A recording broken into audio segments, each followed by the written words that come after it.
Une seule lettre, écrite par Ibrahim Traoré, a suffi pour ébranler les certitudes d'un continent entier. En quelques minutes, le président sud-africain s'est retrouvé face à une vérité que ni protocole ni silence ne pouvaient couvrir. Comment un simple message, sans armes ni drapeau, a-t-il pu transpercer le pouvoir et réveiller l'Afrique ? Ce soir-là, les caméras n'ont pas filmé un discours. Elles ont capturé un basculement, celui d'une génération qui découvre que la douleur dite avec courage peut devenir une promesse. Ce que vous allez entendre n'est pas un discours politique, mais une promesse tenue sous le poids de l'histoire. Le message d'Ibrahim Traoré n'appelle ni à la colère ni à la gloire. Il réclame un réveil collectif, une conscience partagée. Car derrière la lettre qui a fait trembler les écrans se cache une idée simple. Et si le courage de sentir redevenait la première forme de pouvoir, les prochains instants vous emmèneront au cœur de ce moment où la politique a cessé d'être un théâtre pour redevenir un miroir. Vous verrez comment une seule voix, portée par la fatigue d'un peuple, a pu franchir les frontières de la peur et rallumer l'étincelle de dignité. À travers des faits, des images et des sites et des silences, nous explorerons ce qui a transformé une salle de presse en confession publique. Et surtout, ce que cette nuit a révélé, l'Afrique n'attendait pas un héros, mais une preuve que la vérité pouvait encore respirer en plein jour. Dès les premières secondes du direct, un silence inhabituel s'installa. Le président sud-africain Cyril Ramaphosa ne lisait plus un communiqué, il se découvrait. Le mini-révélateur fut immédiat, ses mains tremblaient, sa voix se brisait et le nom d'Ibrahim Traoré surgit à l'écran. Ce que l'on croyait être un échange protocolaire devint une onde de choc. Une lettre, lue devant des millions de témoins, transformait le pouvoir en confession. Les chiffres furent simples mais implacables. Plus de 20 millions de partages en moins de 24 heures, 3 langues différentes, un même vertige collectif. Jamais depuis la mort de Mandela, l'Afrique du Sud n'avait retenu son souffle de cette façon. Pour comprendre cette secousse, il faut revenir à la genèse du texte. Quelques jours plus tôt, au cœur de Ouagadougou, Ibrahim Traoré avait passé 3 nuits d'insomnie à chercher les mots capables de traverser les frontières. Il voulait écrire non en tant que chef d'État, mais en tant que fils sans repos du continent. Le message n'était pas politique, il était moral, presque spirituel. Traoré décrivait des enfants affamés au Lesotho, des adolescents noyés en Méditerranée, des frères perdant foi en Nigeria, un tableau qui n'avait rien d'abstrait. Ce soir-là, lorsque Ramaphosa lut ces lignes, il ne voyait plus un confrère, mais un miroir, celui d'une génération de dirigeants prisonniers de leur confort. Et la question, suspendue dans l'air brûlant du studio, devint la nôtre. Combien de temps encore le silence va-t-il nourrir la souffrance ? La réponse ne viendrait pas d'un sommet, mais d'un battement de cœur collectif né d'un seul geste, une lettre ouverte, lue à visage découvert. Au lendemain de la diffusion, les premiers visages du changement ne furent pas des ministres, mais des inconnus. Une enseignante de Durban raconta qu'elle avait arrêté son cours pour faire écouter la lettre à ses élèves. Un vendeur de rue à Soweto avoua qu'il n'avait jamais vu un président pleurer pour vrai. Dans ces gestes modestes se dessinait la portée réelle des mots d'Ibrahim Traoré, non pas une révolution, mais une réappropriation du sentiment. Ce sont ces personnages anonymes qui deviennent nos guides. Leur regard, empreint d'incrédulité et de reconnaissance, trace le fil conducteur de cette histoire. Ils n'ont ni micro, ni drapeau, mais chacun d'eux répète à sa manière la phrase qui a tout déclenché. Si nous dormons paisiblement tandis que notre peuple souffre, nous ne sommes pas des dirigeants, mais la trahison finale. Cette ligne prononcée par Ramaphosa résonna comme un serment inversé. Elle fit tomber la distance entre le peuple et ses représentants, rappelant que le pouvoir sans empathie n'est qu'un masque. Les médias étrangers parlèrent d'une crise d'image, mais pour beaucoup c'était l'inverse, une renaissance d'humanité.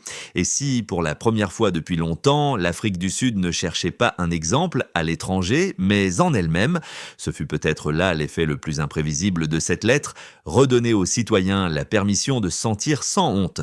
Parce qu'à travers un homme qui tremble, un continent a recommencé à respirer.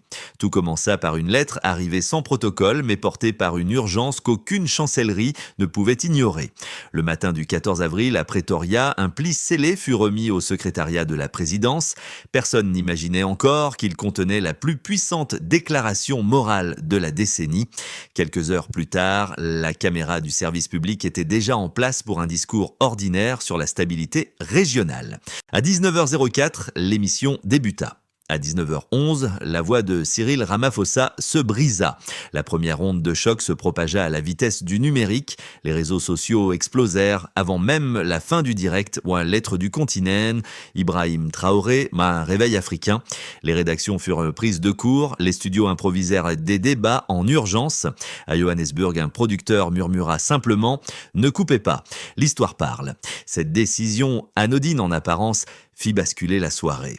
En moins d'une heure, les extraits circulaient d'une capitale à l'autre. À Lagos, on traduisait déjà les passages les plus brûlants. À Nairobi, les radios suspendaient leur programme pour lire les mots à voix haute.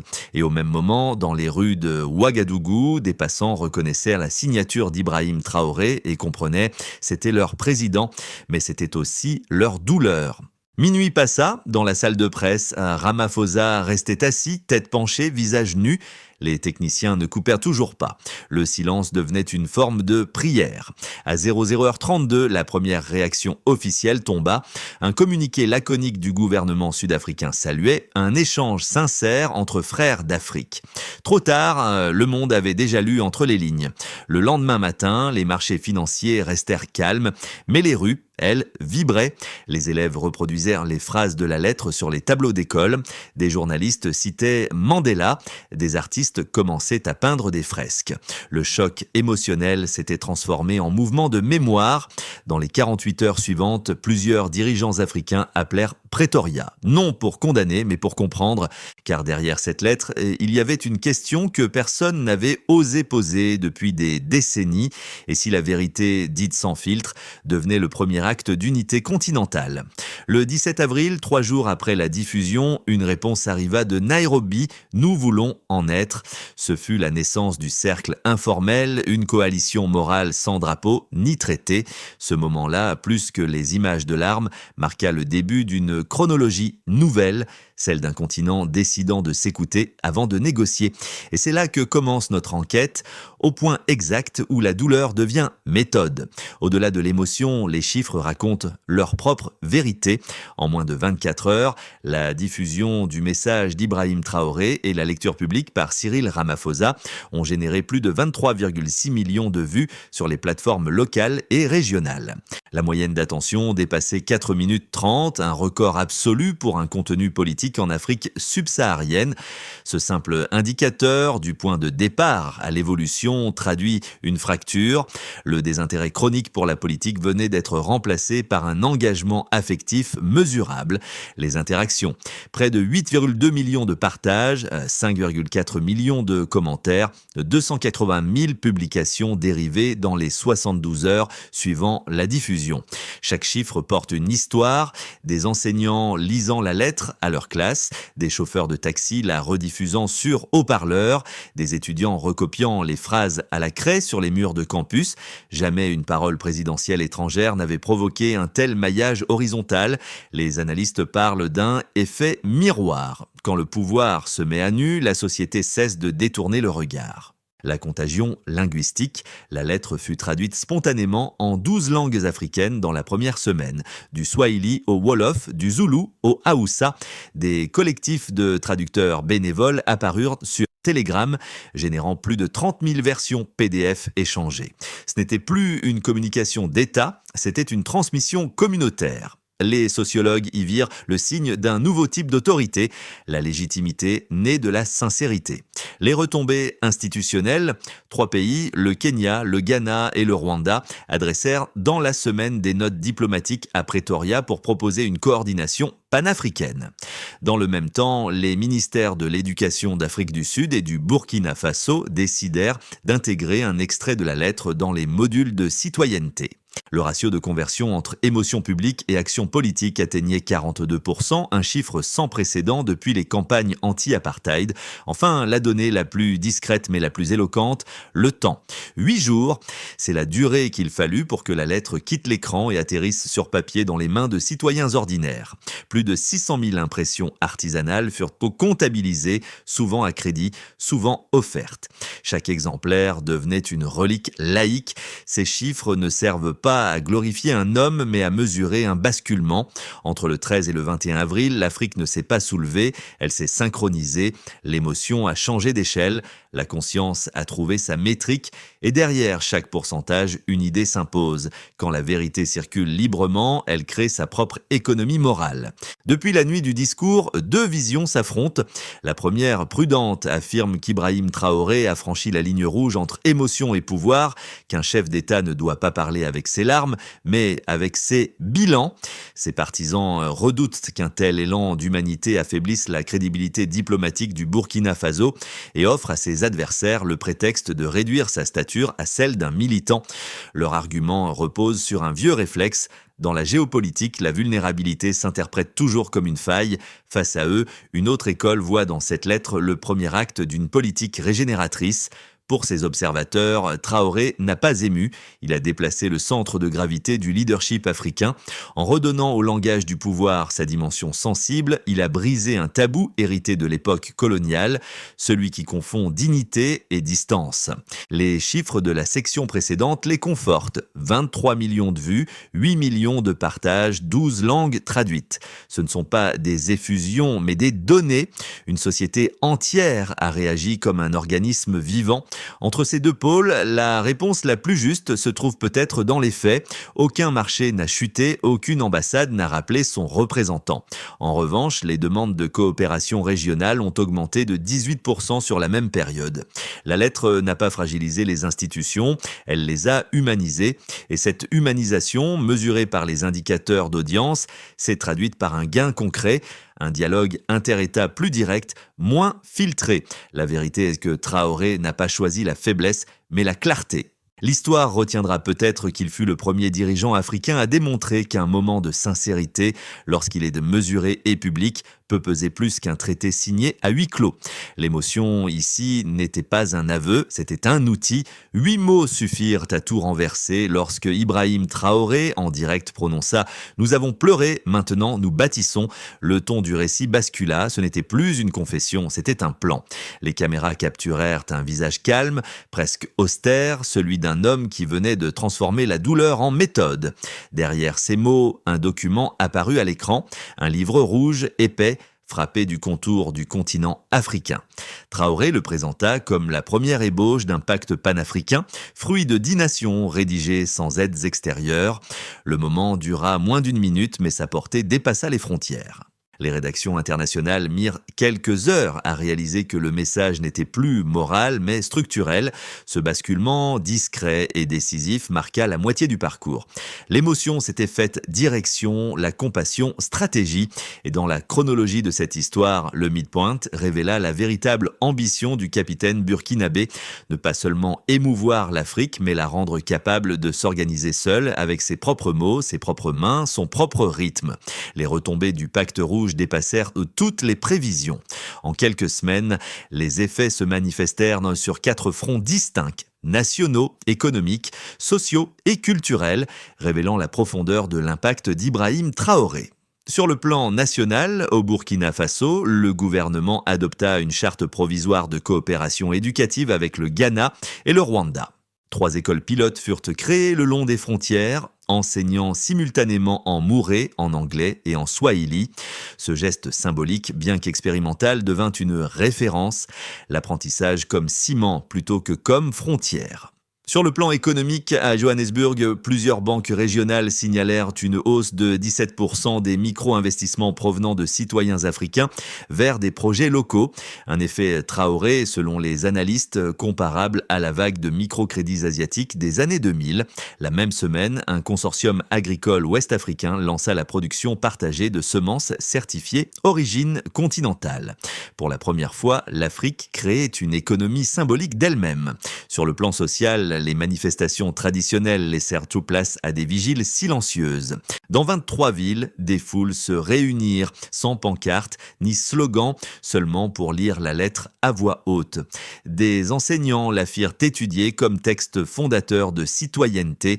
Les réseaux sociaux enregistrèrent plus de 4,5 millions de publications sous la citation « Nous ne sommes pas brisés, nous sommes meurtris ».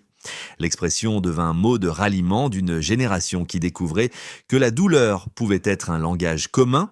Sur le plan culturel, dans les rues de Dakar, d'Accra et de Nairobi, des artistes peignirent des fresques représentant deux figures, Ramaphosa et Traoré, côte à côte, les mains ouvertes. Leur slogan, le courage se partage, une réappropriation visuelle de la fraternité africaine, loin des symboles importés. Les chaînes panafricaines relayèrent ces images comme le signe d'un continent qui se regarde enfin sans filtre, mais le changement le plus profond fut invisible, la confiance. Selon un sondage mené 3 mois après le discours, 63% des citoyens interrogés disaient croire en la possibilité d'une unité africaine à l'échelle d'une génération. Jamais un chiffre n'avait traduit avec autant de clarté la mutation d'un sentiment en conviction. Et derrière cette courbe ascendante se dessinait la promesse la plus rare de toutes, celle d'un avenir qu'on ne délègue plus. 6 mois après la lettre du continent, 3 trajectoires se dessinent, chacune révèle un visage possible du futur africain, le probable, l'espéré et le redouté. Dans un premier scénario, la voie stable base, les 10 nations signataires du Pacte Rouge consolident leur coopération éducative et agricole. Les échanges interrégionaux augmentent de 12%, une progression modeste mais constante. Ibrahim Traoré demeure prudent. Il parle moins, agit plus. Les partenaires extérieurs observent sans intervenir, conscients qu'une Afrique coordonnée reste un acteur imprévisible. Cette voie ne bouleverse rien, mais elle s'enracine. Une révolution tranquille où la cohérence devient stratégie. Dans un premier scénario, la voie ascendante, optimiste, inspirée par le modèle burkinabé, 5 autres pays rejoignent le réseau panafricain. Des universités partagées ouvrent leurs portes à Nairobi, Lomé et Kigali. Un programme de recherche commun sur les énergies renouvelables attire des fonds africains avant même toute aide étrangère. Les taux d'emploi des jeunes diplômés grimpent de 8,5% dans les 12 premiers mois. Dans ce scénario, l'Afrique ne se définit plus par sa dette, mais par sa capacité à se financer elle-même. Le rêve devient méthode et la méthode devient norme. Dans un premier scénario, la voie fracturée, pessimiste, des forces politiques internes redoutent la perte de privilèges et tentent de freiner l'élan. Les campagnes de désinformation se multiplient, opposant nationalisme à unité. Le mot coalition devient soupçon. Les promesses se diluent dans les rivalités, rappelant à tout que l'émotion, sans structure, se consume vite. Ibrahim Traoré en est conscient. Dans chaque mouvement d'éveil, il existe un risque d'essoufflement. Mais même ce scénario sombre garde une leçon. La vérité, une fois dite, ne peut plus être désapprise. Alors, quelle Afrique naîtra de ces 12 prochains mois? Peut-être celle qui cessera enfin de choisir entre rêve et devoir, parce qu'elle aura compris que le rêve, bien conduit, est déjà une forme de devoir. Et vous, spectateurs de cette histoire, que ressentez-vous maintenant que les mots d'Ibrahim Traoré ne sont plus une actualité, mais une empreinte? Il ne s'agit plus de commenter l'Afrique, mais de s'y reconnaître. Car si cette lettre a traversé les frontières, c'est parce qu'elle a d'abord traversé des consciences. Dans les salons de Johannesburg, des mères racontent à leurs enfants qu'elles ont vu un président pleurer, non par faiblesse mais par fidélité. Dans les marchés de Ouagadougou, on répète à voix basse la phrase devenue symbole « Nous ne sommes pas brisés, nous sommes meurtris ». Chaque répétition agit comme un battement de cœur collectif, une respiration retrouvée après des années d'apnée morale. À travers les écrans, les voix, les dessins d'enfants, une idée se propage. L'Afrique n'est pas un bloc de douleur, mais une somme de visages capables de se souvenir. Et lorsque quelqu'un, quelque part, murmure le nom d'Ibrahim Traoré, il n'invoque pas un héros. Il rappelle à chacun la possibilité d'être sincère sans permission. Ce message, qui semblait d'abord lointain, s'adresse désormais à tous ceux qui ont un jour baissé les yeux devant l'injustice en se disant « Je n'y peux rien ». Car peut-être que la première forme d'action n'est pas de parler plus fort, mais d'écouter plus profondément. Dans ce miroir, vous n'êtes pas simple témoin, vous êtes la suite logique de la lettre, et si la vérité qu'elle porte vous dérange, c'est qu'elle cherche encore à grandir en vous, transformer l'émotion en structure, tel est désormais le défi.